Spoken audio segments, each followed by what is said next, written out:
वायनाड के चुरामाला में तेज बारिश से बड़ी तबाही, युद्ध स्तर पर किया जा रहा रेस्क्यू ऑपरेशन। एनडीआरएफ के साथ राहत कार्य में जुटी भारतीय सेना। चुरामाला में फंसे लोगों के लिए देवदूत बने वायुसेना के जवान, हेलीकॉप्टर की मदद से सुरक्षित ठिकानों पर पहुंचाए गए जख्मी। राहत बचाव के लिए भारतीय वायुसेना के जवानों ने भी संभाला मोर्चा, हेलीकॉप्टर से चलाया गया बचाव अभियान। भूस्खलन से भारी नुकसान के साथ जनजीवन भी अस्त व्यस्त, बढ़ रही मृतकों की संख्या, कई लोग लापता। बचाव अभियान में एजेंसियों की ली जा रही मदद। वायनाड के मुदकई गांव में करीब 150 लोगों की बचाई गई जान, प्राथमिक इलाज के बाद सुरक्षित स्थानों पर शिफ्ट किया गया। रेस्क्यू ऑपरेशन के लिए 225 राहत कर्मियों की 4 टुकड़ियां तैनात, 140 राहत कर्मियों की 2 टुकड़ियों को जरूरत पड़ने पर डिप्लॉय किया जा सकता है। वायुसेना के विमान से कालीकट पहुंचे सेना के जवान, वायनाड में राहत और बचाव कार्यों के लिए सेना ने कसी कमर।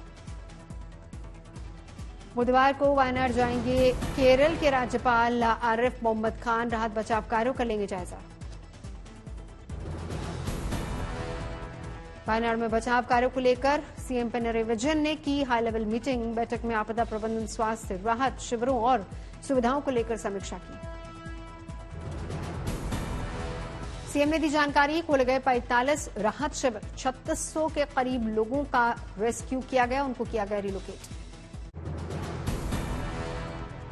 वायनाड के पीड़ितों की सहायता करने वालों के लिए सीएम विजयन का संदेश, सीएम आपदा राहत कोष में करें योगदान, सीएम राहत कोष के माध्यम से पीड़ितों की होगी मदद।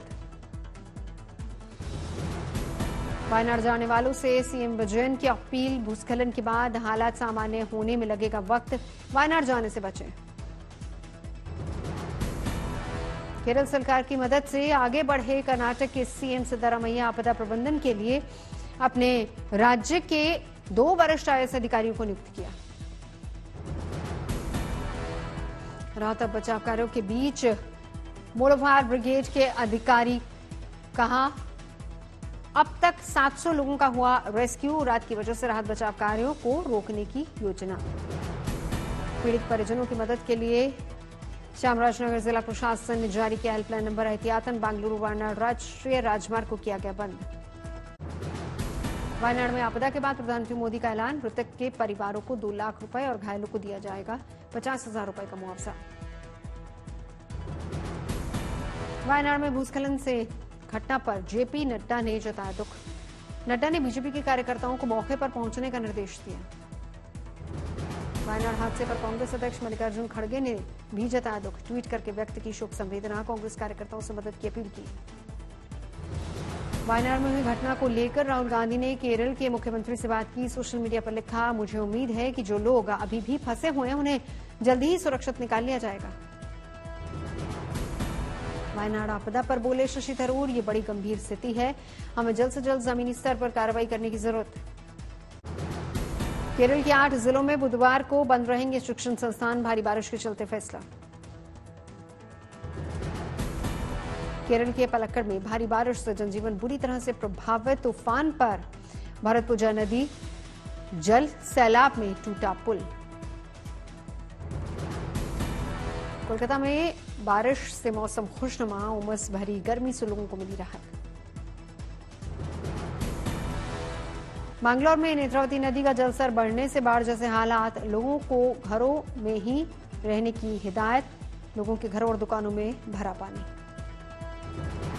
दक्षिण कन्नड़ में तेज बारिश से बेहाल हुए लोग, घरों में घुसा पानी। लोकसभा में बजट पर वित्त मंत्री निर्मला सीतारमण का जवाब, कहा सरकार ने सबका ख्याल रखा, विकसित भारत सरकार का विजन। विकसित भारत के लक्ष्य पर बोली वित्त मंत्री, कहा साल 2047 तक विकसित भारत बनाएंगे हम, स्थिरता के निर्माण के लिए होगा काम। वित्त मंत्री निर्मला सीतारमण ने कहा, भौगोलिक विकास के हिसाब से बजट बना, ये बजट विकसित भारत के लिए है, 48 लाख करोड़ रुपए होंगे खर्च। बजट चर्चा का जवाब देते हुए बोली वित्त मंत्री, कहा 10 साल में महिलाओं के लिए बजट बढ़ा, सामाजिक क्षेत्र के लिए भी बढ़ा बजट। सदन में सत्ता पक्ष और विपक्ष के बीच जोरदार बहस। बीजेपी चीफ जेपी नड्डा ने बजट को बताया दूरदर्शी। मोदी सरकार के कामों की गिनाई फहरिस्त। राज्यसभा में जेपी नड्डा का विपक्ष पर निशाना, बोले बजट सर्वांगीण विकास के लिए है। लोकसभा में राहुल गांधी और अनुराग ठाकुर की नोकझोंक। राहुल ने कहा पिछड़ों की बात करने पर खानी पड़ती है गाली। राहुल गांधी का अनुराग ठाकुर पर आरोप, कहा अनुराग ठाकुर ने मुझे गाली दी, मेरी बेइज्जती की, मुझे इनसे माफी नहीं चाहिए। लोकसभा में बोले राहुल गांधी, कहा हम जाति जनगणना को संसद में पास कराकर दिखाएंगे। अनुराग ठाकुर ने कांग्रेस पर साधा निशाना, कहा नेहरू जी ने आरक्षण के विरोध में लिखा ओबीसी कमीशन को संवैधानिक दर्जा नहीं दिया। प्रधानमंत्री मोदी ने शेयर की अनुराग ठाकुर की स्पीच, सोशल मीडिया एक्स पर लिखा इंडिया अलायंस की गंदी राजनीति उजागर।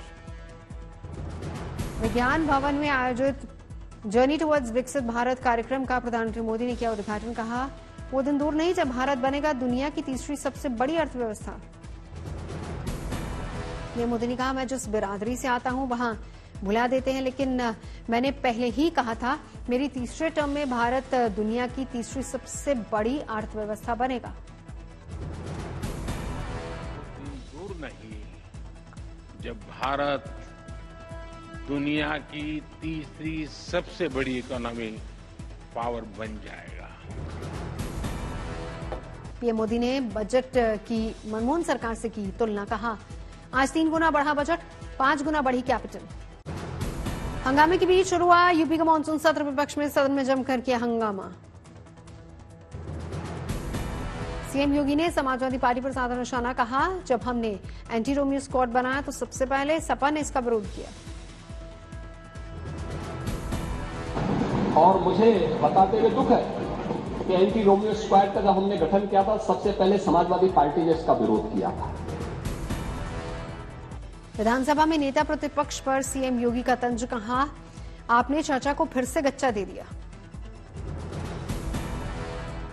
शिवपाल यादव ने फौरन सीएम योगी पर किया पलटवार, कहा 3 साल में आपके संपर्क में रहा लेकिन आपने मुझे गच्चा दिया। यूपी में लव जिहाद पर लगाम लगाने के लिए योगी ने विधानसभा में पास कराया बिल, दिन भर की बहस के बाद मिली हरी झंडी। यूपी में लव जिहाद पर अब होगी उम्र कैद, धर्म परिवर्तन फंडिंग पर मिलेगी दोगुनी सजा। केजरीवाल की गिरफ्तारी के खिलाफ जंतर मंतर पर इंडिया नेताओं का प्रदर्शन, आपका आरोप रची जा रही है सीएम केजरीवाल की हत्या की साजिश।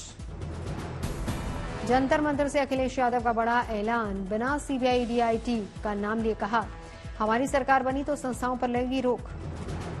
सीएम केजरीवाल पर बोले शिवसेना यूबीटी सांसद संजय राउत, कहा अरविंद केजरीवाल को नहीं देश के लोकतंत्र को जेल में डाला गया। मुंबई में उद्धव ठाकरे ने की प्रेस कॉन्फ्रेंस, कई मुद्दों पर चर्चा हुई। आरक्षण सीमा बढ़ाने पर बोले उद्धव, कहा आरक्षण मुद्दे पर प्रधानमंत्री मोदी जो फैसला देंगे वो हमें स्वीकार, आरक्षण की सीमा बढ़ाने का अधिकार लोकसभा के पास है। मणिपुर मामले पर बोले मैं किसी समाज को दोष नहीं दे रहा हूं, वो अपना न्याय चाहते हैं, ये मांगना कोई अपराध नहीं है। रेल दुर्घटनाओं पर उद्धव ठाकरे ने मांगा इस्तीफा, कहा मंत्री को इस्तीफा दे देना चाहिए। यूपी में लव जिहाद कानून पर बोले शिवसेना नेता उदय सामंत, कहा जो भी कानून बनाया जाएगा उसके साथ शिवसेना समर्थन करेगी।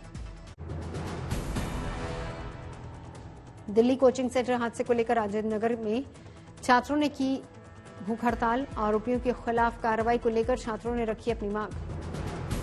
राजेंद्र नगर में विरोध प्रदर्शन कर रहे छात्रों को समझाती दिखी पुलिस, छात्रों की मांग पुलिस दिखाए कार्रवाई के सबूत।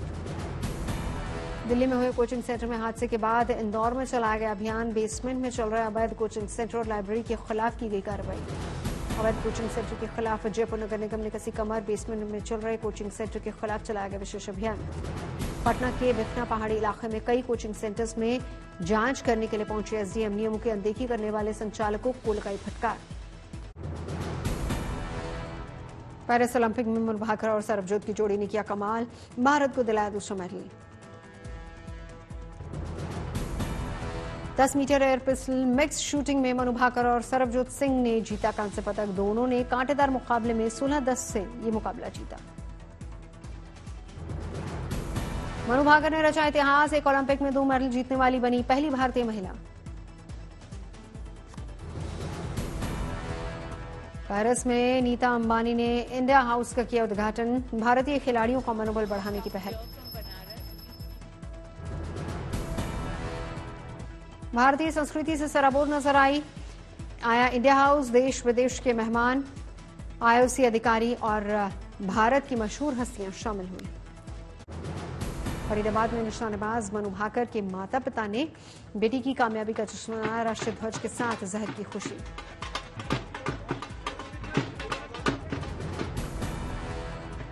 चंडीगढ़ में मनु भाकर और सरबजोत सिंह के मेडल जीतने पर जश्न का माहौल। डीएवी कॉलेज के स्टूडेंट्स और स्टाफ ने ढोल नगाड़े बजाकर डांस किया, एक दूसरे को मिठाइयां खिलाई। निशानेबाज मनु भाकर के ओलंपिक में 2 मेडल जीतने पर झज्जर में भी उनके गांव में खुशी का इजहार। अंबाला में निशानेबाज सरबजोत सिंह के ओलंपिक में कांस्य पदक लाने पर मनाया गया जश्न। पिता जितेंद्र सिंह ने बांटी मिठाई। जम्मू में मनु भाकर और सरबजोत सिंह के पदक जीतने पर लोगों में खुशी। जम्मू कश्मीर पुलिस ने राष्ट्रीय ध्वज के साथ भारत माता की जय के जयकारे लगाए। हरिद्वार पहुंचे कांवड़ियों पर हेलीकॉप्टर से पुष्प वर्षा। कांवड़ियों ने हर हर महादेव के लगाए जयकारे।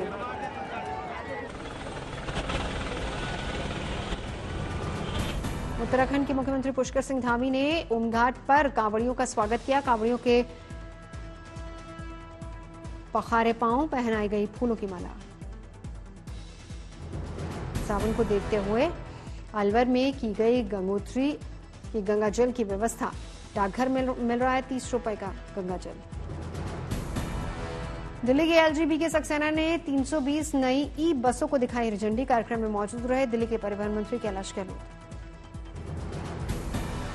जयपुर एयरपोर्ट पहुंचे राजस्थान के नए राज्यपाल का मुख्यमंत्री भजनलाल ने स्वागत किया। राज्यपाल हरिभाऊ कृष्णराव बागड़े को पुलिस ने दी सलामी। एनसीएआर ने 2024-25 में भारत की विकास दर 7 से 7.5% के करीब रहने का अनुमान जताया। भारत में खपत में हो रही बढ़ोतरी और लगातार सुधरती निवेश डिमांड से अर्थव्यवस्था को मजबूती का सहारा। दिल्ली एनसीआर में 60 रुपए प्रति किलो के करीब टमाटर की बिक्री कीमतें घटाने का दावा। उपभोक्ता मामलों के मंत्री प्रहलाद जोशी ने कहा 7 से 10 दिन में सस्ता होगा टमाटर। एयरटेल, जियो और वोडाफोन के टैरिफ प्लान महंगा होने से बीएसएनएल को अपने नेटवर्क में 27 लाख से ज्यादा ग्राहक जोड़ने का मिला मौका। इन कंपनियों के टैरिफ 11 से 25% महंगे होने से ग्राहकों ने बीएसएनएल का रुख किया। लेवल के टॉप ग्लोबल सप्लायर के तौर पर उभरेगा भारत 2029 तक। रेमिटेंस 2023 के 115 अरब डॉलर से बढ़कर 2029 में करीब 160 अरब डॉलर होने का अनुमान। पेट्रोलियम मंत्री हरदीप पुरी ने संसद में जानकारी दी कि डीजल में एथेनॉल मिलाने का कोई प्रस्ताव नहीं है। कहा भी केवल प्रायोगिक स्तर पर डीजल में 7% तक एथेनॉल मिलाने का परीक्षण किया।